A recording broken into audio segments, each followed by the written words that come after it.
ক্ষমা প্রার্থনাকারী সত্য একটি ঘটনা। আমার সামনে 5 জন বসে রয়েছে। আমি তাদেরকে বলছি, আল্লাহ যদি তোমাদেরকে জান্নাতে দেন আর এই উদ্দেশ্য নিয়ে বলেন যে তোমাদের সাথে আরো 2 জনকে জান্নাতে নিয়ে যাওয়ার সুযোগ দেওয়া হবে, তোমরা কাদেরকে জান্নাতে নিয়ে যাবে?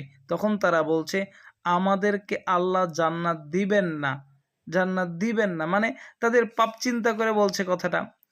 এই কথা একেবারেই ভুল, এই চিন্তা ভাবনা একেবারেই ভুল। বানী ইসরায়েলের একটি ঘটনা, সহিহ বুখারীর হাদিস 3470 নম্বর হাদিস। আবু সাঈদ খুদরি রাদিয়াল্লাহু তাআলা আনহু থেকে বর্ণিত, রাসূল সাল্লাল্লাহু আলাইহি সাল্লাম বলেন, বানী ইসরায়েলের একজন ব্যক্তি 99 জন মানুষকে হত্যা করেছে। হত্যা করার পরে সেই সময় পাদ্রী বলেন বা হয়তো আমলকারী ব্যক্তি, আলেম নয়, সাধারণ ব্যক্তি, কোনো হয়তো মুরব্বী, কোনো দরবেশ, এমন ব্যক্তির কাছে ফতোয়া জানতে চাচ্ছিলেন যে আমার পাপ কি ক্ষমা করা হবে? আমি এতজন মানুষকে হত্যা করেছি। সে বলছে, না, কখনো নয়, ক্ষমা হবে না। তুমি এতগুলো মানুষকে হত্যা করেছো, এত পাপ করেছো, তোমার পাপ ক্ষমা করা হয়? আল্লাহ তোমার পাপ ক্ষমা করবে না। তাকেও হত্যা করে দিল, 100 জন হলো।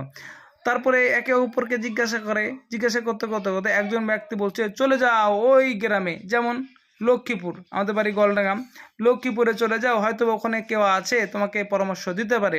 তখন সেই ব্যক্তি চলে যাচ্ছে, যেতে যেতে যেতে গোরস্থান, মানে অর্ধেক রাস্তাও যায়নি, মাঝামাঝির আগেই মানে মৃত্যুবরণ করে ফেলেছে। তখন মৃত্যুবরণ করার সময় তার মুখটাকে লক্ষ্মীপুরের দিকে ঠেলে দিচ্ছে, আল্লাহ আমি পাপ কাজ করেছি ভিন্ন কথা, কিন্তু পাপে প্রায়শ্চিত্তর জন্য আমি ওই গ্রামে যাচ্ছিলাম, যে কি করলে আমার পাপ প্রায়শ্চিত্ত হবে তুমি ভালো জানো।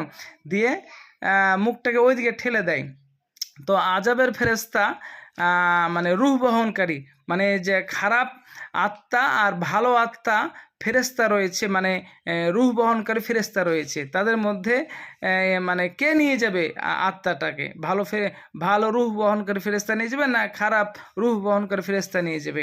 তখন আল্লাহ তাআলা কি করলো, লক্ষ্মীপুরকে আগিয়ে দিল আর গলডাঙ্গাকে পিছিয়ে দিল, মানে তাকে ক্ষমা করার জন্য। সে কিন্তু ক্ষমা চায়নি, ক্ষমা চাইতে হবে কিভাবে, এই পদ্ধতিটা জানার জন্য চেষ্টা করছিল। দেখেন, সে 100 জন মানুষকে হত্যা করেছে, সহিহ বুখারীর হাদিস কিন্তু এটি। 100 জন মানুষকে হত্যা করেছে, এত বড় পাপী, ক্ষমা চায়নি, কিন্তু ক্ষমা কিভাবে চাইলে আল্লাহ ক্ষমা করবেন এই উদ্দেশ্যে নিয়ে বের হয়েছে। তাই আল্লাহ তাকে ক্ষমা করার জন্য এই কৌশল অবলম্বন করলেন, তাকে ক্ষমা করে দিলেন। আর আপনি কি পাপ কাজ করেছেন যে আপনাকে আল্লাহ ক্ষমা করবে না? আপনি এমন কি পাপ কাজ করেছেন যে আল্লাহ আপনাকে ক্ষমা করবে না? আপনি যাই পাপ করুন না কেন, যাই করুন না কেন, যদি খালেস অন্তরে আল্লাহর কাছে কাকুতি মিনতি করে যদি চান, আল্লাহ তাআলা আপনার পাপকে ক্ষমা করে দেবে। আপনি কত বড় পাপী, কত বড় পাপী আল্লাহ পরোয়া করে না। আপনি পাপ করতে করতে পৃথিবী ভর্তি করে দেন না কেন, আপনি এত পাপ করেছেন, আপনার পাপ গোটা পৃথিবী মানুষকে যদি মানে বাঁটা যায় তো সবাইকে জাহান্নামে নিয়ে চলে যাবে। এত বড় পাপ করেছেন, কিন্তু যদি আপনি খালেস অন্তরে আল্লাহকে একবার বলেন, আল্লাহ আমি ভুল কাজ করেছি, আমাকে আপনি ক্ষমা করুন, আপনি ফিরে আসতে পারেন যদি, তাহলে নিশ্চিত আল্লাহ তাআলা দয়াশীল, আল্লাহ তাআলার রাগকে, ক্রোধকে মানে অতিক্রম করেছে দয়া। আপনি আল্লাহর কাছে একবার কাকুতি মিনতি করে চান, আল্লাহ তাআলা আপনার সমস্ত পাপকে ক্ষমা করে দেবে। আপনি ক্ষমা চাইতে শিখুন। আপনি ক্ষমা, মৃত্যু আসার আগে আপনি আল্লাহর কাছে ক্ষমা চান। আল্লাহ তাআলা দয়াশীল, আল্লাহ তাআলা ক্ষমাশীল। অবশ্যই আল্লাহর দয়াকে 100 ভাগে ভাগ করেন, 99 ভাগ আল্লাহ নিজের কাছে রেখেছেন, 1 ভাগ দয়া পৃথিবীর বুকে দিয়েছে। তাই পিতা তার সন্তানকে আদর করে লালন করে, একটি বাঘ তার বাচ্চা হওয়ার পর চাটাচাটি করে, একটা ছাগল যখন তার বাচ্চা দেয় তখন বাচ্চাকে চাটাচাটি করে, আদর করে, দুধ দেয়, বাচ্চার জন্য কান্নাকাটি করে, শুধু একটি দয়ার কারণে একে অপরের জন্য এত কিছু জান দিয়ে দেয়।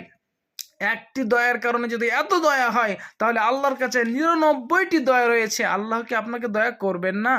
আপনি একবার আল্লাহকে বলুন, আমার ভুল হয়েছে, আমাকে ক্ষমা করুন, আমাকে মাফ করুন, ফিরে আসুন। দেখেন আল্লাহ তাআলা আপনাকে ক্ষমা করবেন। আল্লাহর দয়া, আল্লাহর দয়া ক্রোধকে অতিক্রম করেছে। আল্লাহ তাআলা আমাদেরকে দয়া করুন, আমাদের পাপ গুনাহকে ক্ষমা করুন। আসসালামু আলাইকুম ওয়া রাহমাতুল্লাহ।